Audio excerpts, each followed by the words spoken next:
sur ce nouveau podcast du site commentphotographier.com. Aujourd'hui, je voulais qu'on parle des impressions que l'on peut faire avec nos photographies.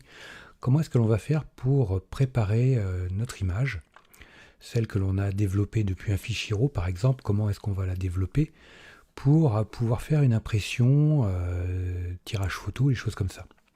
Alors déjà, quand on va développer notre image, on va demander avec une résolution de 300 dpi. La résolution dpi, c'est que c'est le nombre de pixels ou de points d'impression par pouce. Donc avec 300 dpi par exemple, c'est la résolution maximale que l'œil nu peut percevoir. C'est ce que l'on choisit en règle générale pour l'impression de cliché. Ce qui veut dire que 300 pixels mis bout à bout, ça va occuper une surface, une distance de 2,5 cm sur du papier environ. Alors, il est important d'exporter, de développer une photo en 300 dpi et non en 72 dpi. 72 dpi, ça sera la résolution pour l'écran. Et ça n'est pas du tout la même chose. Donc c'est pour ça, faites bien attention de mettre 300 dpi pour de l'impression papier. Si vous avez des doutes, si vous connaissez l'entreprise qui va vous faire, si vous faites faire les tirages papier, demandez-leur la procédure, quel type d'image vous devez fournir concrètement. Il est important également de bien voir quel va être le profil couleur à appliquer. Alors parfois, l'imprimeur peut vous fournir un profil spécifique à sa machine. Donc cela, vous pouvez l'incorporer après en l'exportant avec des logiciels tels que Photoshop par exemple. La question qui se pose parfois, c'est de se dire est-ce que mon appareil photo fait des photos suffisamment grandes pour faire un poster ? Alors pour cela, il y a une petite formule qui peut être intéressante à appliquer. C'est votre appareil photo, le capteur, il a une taille, un format, un nombre de pixels en longueur et en largeur. Donc vous prenez par exemple la longueur, moi en l'occurrence pour mon Alpha 7 III, la longueur du capteur c'est 6000 pixels. Donc vous prenez le nombre de pixels divisé par 300. Ce résultat, vous le multipliez par 2,54. Ce qu'on a vu, c'était la distance sur le papier pour 300 pixels. Ça vous donne la taille en centimètres que vous pourrez faire en tirage, la taille maximale que vous pourrez faire en tirage avec la longueur de votre capteur. Donc moi, c'est 6000. Donc 6000 divisé par 300. Je vais prendre ma petite calculette, même si je connais déjà le résultat. Donc 6000 divisé par 300, ça me fait 20. Ensuite, on va le multiplier par 2,54. Ça me fait 50-51 cm. Donc je sais que je peux imprimer jusqu'à une longueur maximale de 51 cm. Plus ou moins. Il est évident que je pourrais faire un tirage de 60 cm, il n'y a pas de souci. Après, pour avoir des choses beaucoup plus grandes, c'est là où il faut s'en remettre un peu à l'imprimeur qui va pouvoir vous aider, ou alors vous pouvez augmenter la taille de votre image. Vous utilisez un logiciel comme Gigapixel ou d'autres solutions qui vont vous permettre d'augmenter la taille de votre photo en réduisant la casse en termes de pixelisation.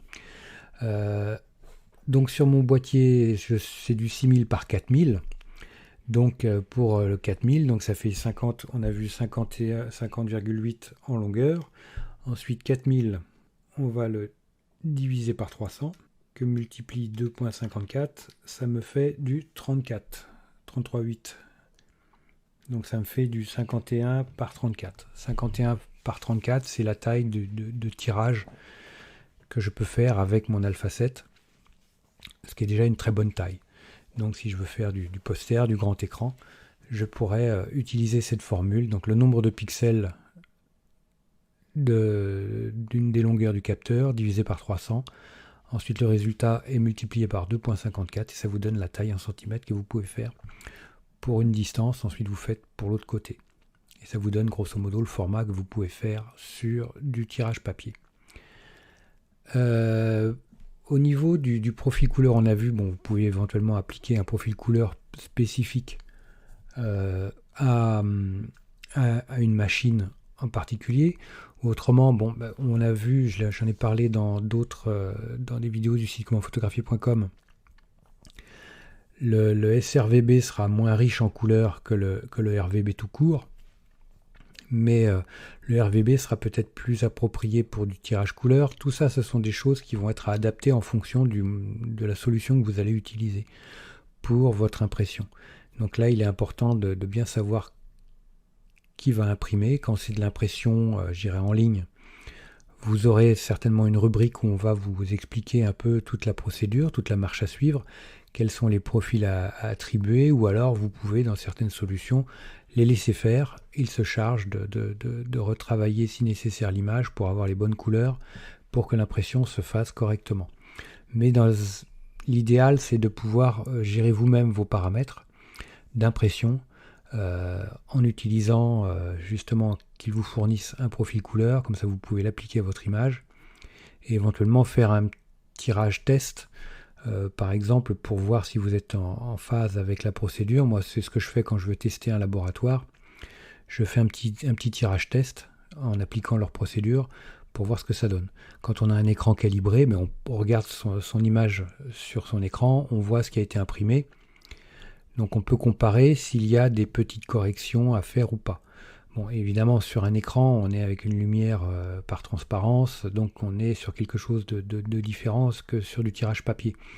Mais au moins, ça vous donne un ordre d'idée sur la correspondance des couleurs, le contraste, la luminosité. Donc vous avez quand même beaucoup d'informations à récupérer avec un petit tirage test, et c'est quand même quelque chose d'important.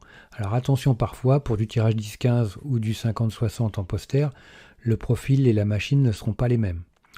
Donc ça, c'est aussi des choses à prendre en compte. Donc vous voyez qu'il y a un petit peu de travail, mais bon, rassurez-vous, c'est juste des procédures à appliquer. Si on les suit à la lettre, sans grande difficulté, je pense que c'est quelque chose qui se passe très bien. Moi, j'ai jamais eu de soucis particuliers avec du tirage photo ou même de l'impression de livres photo, parce que pour du livre photo, c'est ni plus ni moins la même chose. La seule chose qui va être différente, c'est que pour du livre, on va avoir une mise en page à faire, mais après, le traitement des images, c'est ni plus ni moins la même chose. Donc, on a un profil dédié à la machine qui va fabriquer le livre, et on applique ce profil au niveau des images. Et tout se fait sans difficulté normalement si vous respectez, vous avez un écran calibré, vous avez travaillé vos photos d'une façon correcte et raisonnable. Donc il ne devrait pas y avoir de mauvaises surprises. Voilà les amis, écoutez, si vous avez des questions, si vous avez des remarques à ce sujet, si vous avez aussi des conseils supplémentaires à donner, parce qu'on n'a pas la science infuse non plus, partagez tout ça en commentaire, ça sera super sympa de votre part. N'hésitez pas à me laisser un petit like, moi je vous like super fort comme d'habitude. Abonnez-vous à cette chaîne, abonnez-vous à ce podcast, n'hésitez pas à partager également ce podcast. Et puis je vous dis à très vite. Ciao les amis. Dernière petite chose avant de se quitter, si ce n'est pas déjà fait, je vous encourage à faire partie de ma liste de contacts pour bénéficier de conseils quotidiens, d'astuces photographiques, de choses vraiment utiles et intéressantes à connaître, à savoir, ou à se faire rafraîchir la mémoire sur certains sujets. Il y a toujours un intérêt à avoir un petit lien entre nous au niveau quotidien. Il y a aussi quelques réclames commerciales, je dirais, de temps en temps.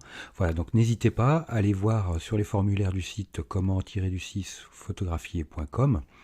Vous en avez sur les articles au niveau de la colonne de droite, ou autrement en bas d'article, vous avez des formulaires un peu partout, et vous pourrez comme ça ainsi faire partie de la liste de contacts. Autre chose également, actuellement, il y a 50% de réduction sur toutes les formations du site commentphotographier.com. Donc vous allez sur le site commentphotographier.com et vous allez sur la page formation, tout simplement. Ou alors comment-photographier.com/formation photo. Mais allez sur le site, ça sera beaucoup plus simple. Donc vous avez 50% avec le code 5050 en chiffre arabe, et vous pourrez bénéficier de toutes les formations à moitié prix. Vous avez une quarantaine de formations sur la photo de paysage, vous avez des formations sur le portrait, vous avez des formations sur les photos d'enfance, sur les photos flash, sur la photo culinaire, j'en passe, et des meilleurs les amis. Donc ne vous privez pas, c'est actuellement avec le code promo 50 50%. Voilà les amis, je vous dis à très vite pour de nouveaux podcasts. Ciao.